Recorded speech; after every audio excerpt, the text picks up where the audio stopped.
It's nothing to boast about. We lead the state in heroin-related deaths. And as we mentioned at the top of the show, there are so many overdose deaths, the medical examiner doesn't even know where to store the bodies. As Bobeth Yates reports, police are now trying new approaches to battle an epidemic that so far is getting better than our ability to do something about it.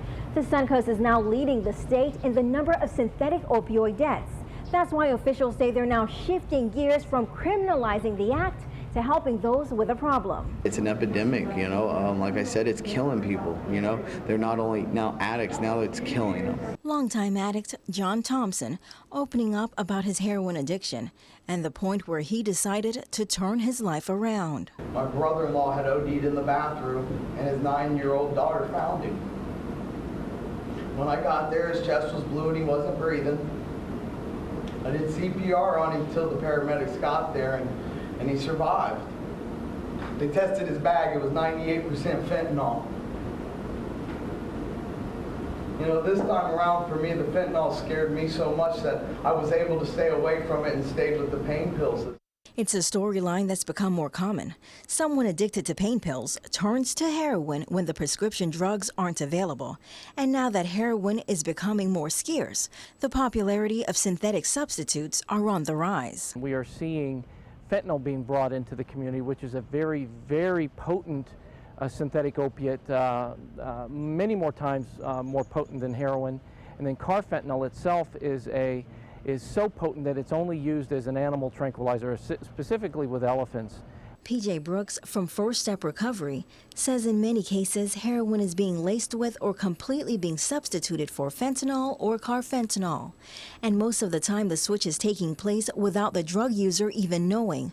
The result has been a more than doubling of overdoses. But Brooks says it's not a matter of if, but when the drug will eventually take the user's life. Especially with the carfentanil, there's no human that is set up to be able to manage or handle the drug itself. It was never intended for human consumption, so as we look at it, it is a very, very, very dangerous drug. The 2015 annual report just released by the Florida Medical Examiner Commission shows the Suncoast Tri-County area, which includes Sarasota, Manatee, and DeSoto counties, is leading the state with the number of fentanyl deaths, 122 overdoses. The next closest city was Orlando. They had 103 deaths. But now Suncoast County and city officials want to be proactive instead of reactive, and they're now changing their approach in tackling the problem. We are not going to arrest ourselves out of this issue.